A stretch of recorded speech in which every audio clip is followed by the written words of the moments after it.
and welcome. I'm your host, Neil Howard. Thank you so much for returning for another segment of Health Professional Radio.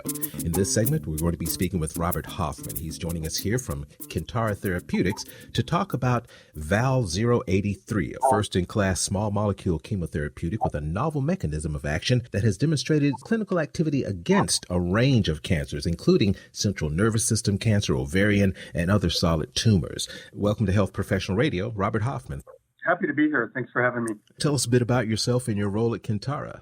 Yeah, I am President, CEO, and Chairman. I have prior experience at Arena Pharmaceuticals. Some of your listeners may know they were recently acquired by Pfizer. I actually helped take Arena public back in 2000 and stayed there through 2015.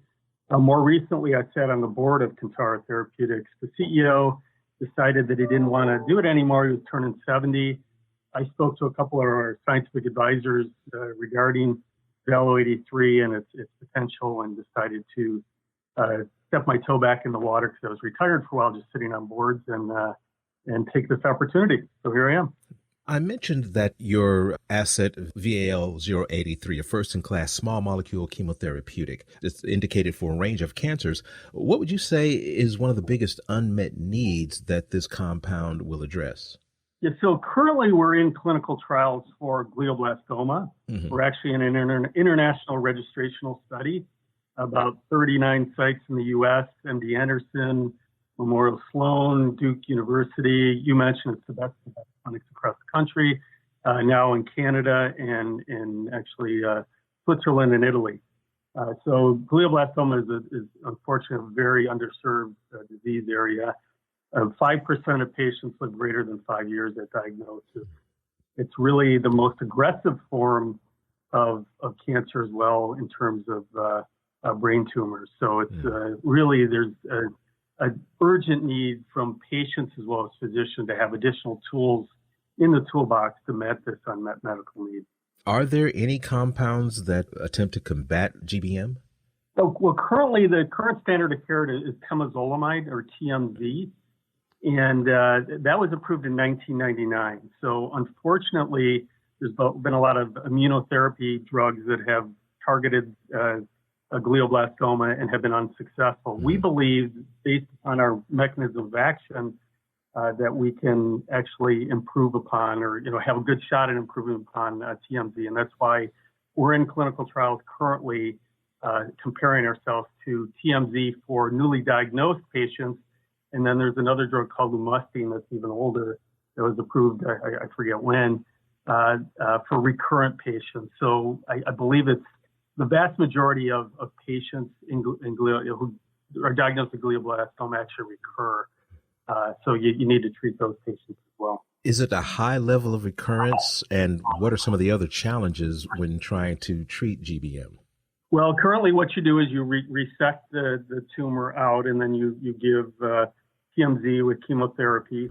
Unfortunately, because it's in the brain, you can't really get margins because you take out some brain function. So, unfortunately, you lose some motor function or whatever if you lose part of that brain. So there's no margins that you can take. So invariably, the cancer does grow back, and it grows back very quickly when it does grow back. So that's the kind of the limitations. You can't get it all, generally speaking, when you do the resection. Now, before we talk about your particular trial, talk a bit about any advancements that have been made in this area, even small ones. Sadly, there have been none. So as I mentioned, last drug approved, TMZ, in 1999. There have been 80 to 100 product candidates that have tried and have failed. A lot of those are drugs that have been approved for other indications. They try to expand the label by including a GBM, and they've been unsuccessful in that regard. We believe that we may have a better TMZ, just kind of, to simplify things in terms of what we do. TMZ, which is, again, the current standard of care, induces a single-strand DNA break. Tumor cells can actually repair that and start to grow again. What we do is we induce a double-strand DNA break that's non-repairable and lethal to tumor cells. We think that's a big advantage. The other important factor for for brain drugs, I'll call it, is that you have to cross the blood-brain barrier. So it is IV, but it does cross the blood-brain barrier. We did a study in China. We did a cerebral spinal fluid draw in China where we saw the brain levels were 80% higher than corresponding plasma levels in the blood. Compare that to TMZ, and they saw lower brain concentrations, 80% lower than peak plasma levels. So we believe it's getting across the brain. And we believe with that mechanism of action that I talked about, that double-strand DNA break, we have a good opportunity to improve the current standard of care. Can you tell us more about the clinical studies and the progress? Yeah, so we're in it's called a platform study. So one of the most famous platform study was I-SPY, which is a study in breast cancer. And how it works is a sponsor, in this case, Global Coalition of Adaptive Research, or GCAR, invites companies to put their drug into their clinical trial.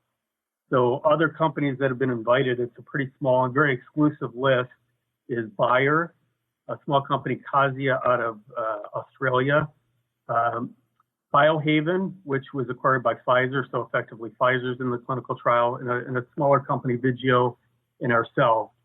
So they're very selective in the companies that they look at, and based upon safety, which we've done 40 different clinical trials through the National Cancer Institute. We believe it's very safe. We just got to prove the efficacy in the clinical trials. So we started the study back in January of 2021. As I mentioned, we're in the best sites across the country. I think that's going to be really helpful from a commercial perspective as well, because these physicians are in dire need of new pharmaceuticals. If we do, in fact, get approval, they're going to have a lot of familiarity with our drug, and the uptake will be quite quick. But we expect top-line data around the end of 2023, so it's not far away. Really excited about it. Well, is there anything that you'd like to add, maybe some of the other cancer indications that you're exploring? Yeah, so we are looking at other potential indications. There's some very underserved pediatric indications. So DIPG is one of them. Medulloblastoma is another one. So we are looking at that and very seriously, because again, we're very focused on underserved disease areas that we can make a difference in people's lives. The other indication, I think, as you mentioned, is ovarian cancer. So there's interest from potential partners, in fact, around combining Valo-83 with a PARP inhibitor for ovarian cancer. We do have orphan drug designation in ovarian cancer. I failed to mention we do have orphan drug in glioblastoma in the U.S. as well as Europe. We have fast track designation for glioblastoma in the U.S. As well, or newly diagnosed, unmethylated as well as recurrent disease. So we think we have a lot of tools in our toolbox to move these programs forward, not only for glioblastoma, potentially for ovarian cancer, as well as some pediatric indications. Give us a website where our listeners can learn more about Kintara and the developments there. Absolutely.